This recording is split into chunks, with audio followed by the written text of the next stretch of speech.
Hello everyone, welcome back to banusameekitchen. இன்னைக்கு நம்ம என்ன பார்க்க போறோம்னா, கிராமத்து சுவையில் கோழிக்கறி குழம்பு எப்படி செய்யலான்றதை பார்க்கலாம். ரொம்ப டேஸ்டியான குழம்புங்க. இதை நாங்கள் அரைச்சி விட்டு தான் செய்ய போகிறோம். வாங்க இதை எப்படி செய்யலான்றதை பார்க்கலாம். வீடியோக்குள்ளே போகிறதுக்கு முன்னாடி மறக்காமல் சப்ஸ்கிரைப் பண்ணுங்க அண்ட் பெல் ஐக்கானை கிளிக் பண்ணுங்க. ஃபர்ஸ்ட் நம்ம இதுக்கு மசாலாவை அரைச்சிக்கலாம்.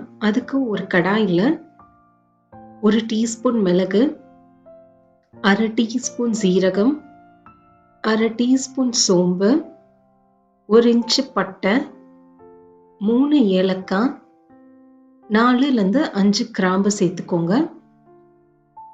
கொஞ்சமா கல்பாசி.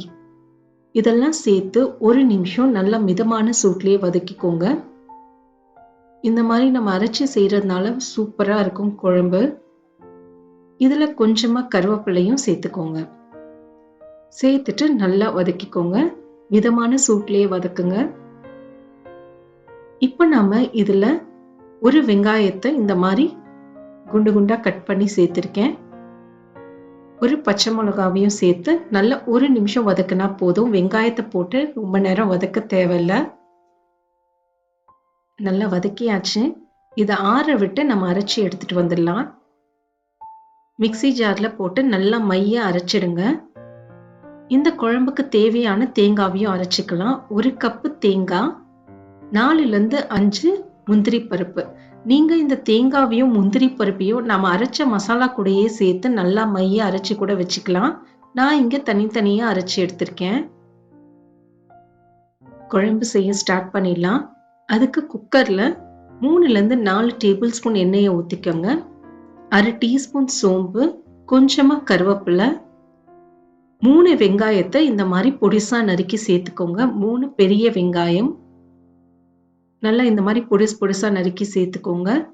கொஞ்சமா உப்பும் சேர்த்து நல்லா வெங்காயம் பொன்னிறம் ஆகுற அளவுக்கு வதக்கிக்கோங்க. வெங்காயம் நல்லா பொன்னிறம் ஆகட்டும். இந்த குழம்புக்கு தேவையான இன்கிரீடியன்ஸ் லிஸ்ட் எல்லாமே நான் கீழே டிஸ்கிரிப்ஷன் பாக்ஸ்ல கொடுத்துருக்கேன், செக் பண்ணிக்கோங்க. பாருங்க, வெங்காயம் நல்லா வதக்கியாச்சு. இப்போ இதுல 1 டீஸ்பூன் இஞ்சி பூண்டு விழுது சேர்த்துக்கலாம். இஞ்சி பூண்டு விழுது சேர்த்து மீடியம் ஃப்ளேம்லயே 1 நிமிஷம் நல்லா அதோடைய பச்சை வாடை போற அளவுக்கு நல்லா வதக்கிக்கோங்க. பாருங்க, நல்லா இந்த மாதிரி வதக்கிக்கோங்க. இப்போ இதுல கொஞ்சமா மஞ்சத்தூள் சேர்த்துக்கோங்க. ஒரு 1/4 டீஸ்பூன் மஞ்சத்தூள், 1 டீஸ்பூன் மிளகாய் தூள், 1 டேபிள் ஸ்பூன் தனியா தூள் சேர்த்துட்டு நல்லா வதக்கிக்கோங்க வெங்காயத்தோடையே.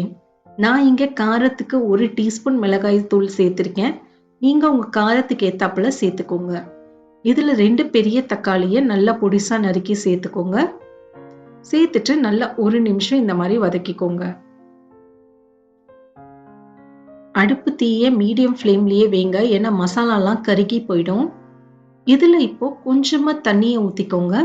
ஒரு 1/2 கப்பு தண்ணியை ஊத்தி தக்காளி நல்லா குழையிற அளவுக்கு ஃப்ரை பண்ணி எடுத்துக்கோங்க. தக்காளி எந்த அளவுக்கு குழையுதோ கிரேவியும் அந்த அளவுக்கு நமக்கு திக்கா கிடைக்கும். நல்லா வதக்கிக்கோங்க. பாருங்க, தக்காளி நல்லா வதக்கியாச்சு. இப்போ நாம இதுல கழுவி சுத்தம் பண்ணி வச்சிருக்கிற சிக்கனை சேர்த்துக்கலாம். நான் இங்க 1 கிலோ சிக்கனை சேர்த்திருக்கேன், கோழிக்கறியை. இதுவே நீங்க 2 கிலோ சிக்கன் செய்றீங்க அப்படின்னா இந்த ரெசிபியை டபுள் ஆக்கிடுங்க. நல்லா சிக்கனை போட்டு அந்த மசாலாலேயே நல்லா 1 நிமிஷம் நல்லா பெரட்டுங்க. பாருங்க, இதுல நமக்கு தேவையான அளவுக்கு உப்பும் சேர்த்துக்கோங்க. சேர்த்துட்டு நல்லா பெரட்டிடுங்க. இப்போ நம்ம இதுல அரைச்சு வச்ச மசாலாவை சேர்த்துக்கலாம். நான் இதுல தனித்தனியா மசாலா அரைச்சிருக்கிறதுனால ஃபர்ஸ்ட் நான் அரைச்ச மசாலாவை சேர்த்துக்கிறேன். அதுக்கப்புறம் தான் தேங்காவை சேர்க்க போறேன். நீங்க எல்லாமே சேர்த்து அரைச்சு வச்சிருந்தீங்கன்னா இப்போ இந்த ஸ்டேஜ்ல அதை சேர்த்துட்டு நல்லா ஒரு 5 நிமிஷத்துல இருந்து 10 நிமிஷம் சிக்கனோடயே நல்லா வதக்கிக்கோங்க. நான் இங்க தனித்தனியா அரைச்சதுனால தனித்தனியா சேர்க்கிறேன். மசாலாவை சேர்த்து ஒரு 5 நிமிஷம் நல்லா அந்த சிக்கனை மசாலாலேயே கோட் ஆகுற அளவுக்கு வதக்கிக்கோங்க. பாருங்க, நல்லா வதக்கியாச்சு. இப்போ நான் இதுல நம்ம அரைச்சு வச்சிருந்த தேங்காவை சேர்க்க போறேன். தேங்காய் விழுத சேர்த்துட்டு 1 நிமிஷம் நல்லா வதக்கிக்கோங்க. இதுக்கு தேவையான அளவுக்கு கொஞ்சமா தண்ணியும் சேர்த்துக்கோங்க. சேர்த்துட்டு இது ஒரு 2 நிமிஷம் கொதிக்கவும் விட்டுருங்க. விசில் போடுறதுக்கு முன்னாடி தேங்காவை போட்டு 2 நிமிஷம் நல்லா கொதிக்க விட்டுருங்க. அதுக்கப்புறம் நம்ம விசில் போடலாம். பாருங்க, நல்லா பெரட்டி விட்டு ஒரு நிமிஷம் இதை கொதிக்க விட்டுருங்க. நல்லா கொதிச்சிடுச்சு. இதுல 1லேருந்து 2 கப் அளவுக்கு தண்ணி சேர்த்துக்கோங்க.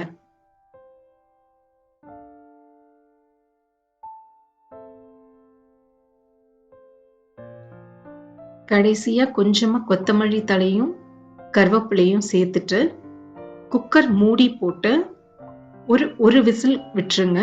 இதுவே சிக்கன் கொஞ்சம் ஹார்டா இருந்தது அப்படின்னா 2 விசில் விடுங்க. நான் வந்து இங்க 1 விசில் தான் வைக்க போறேன். குக்கர் மூடியை போட்டு 1 விசில் வச்சிருங்க. 1 விசிலுக்கு அப்புறம் ப்ரெஷர் எல்லாம் அடங்கின பிறகு ஓப்பன் பண்ணி பாருங்க. அப்படியே ஓப்பன் பண்ணாதீங்க. ப்ரெஷர் ஃபுல்லா அடங்கின பிறகு ஓப்பன் பண்ணுங்க. பாருங்க, சூப்பரான சிக்கன் கிரேவி ரெடி ஆயாச்சு. இது நீங்க சாப்பாட்டுக்கு, இட்லிக்கு, பரோட்டாக்கு போட்டு சாப்பிட்டீங்கன்னா செம்ம டேஸ்டா இருக்கும். ட்ரை பண்ணி பாருங்க. இது எப்படி வந்ததுன்றதை எனக்கு கமெண்ட்ஸ்ல சொல்லுங்க. மறக்காம சப்ஸ்கிரைப் பண்ணுங்க அண்ட் பெல் ஐக்கானை கிளிக் பண்ணுங்க. தேங்க்யூ ஃபார் வாட்சிங்.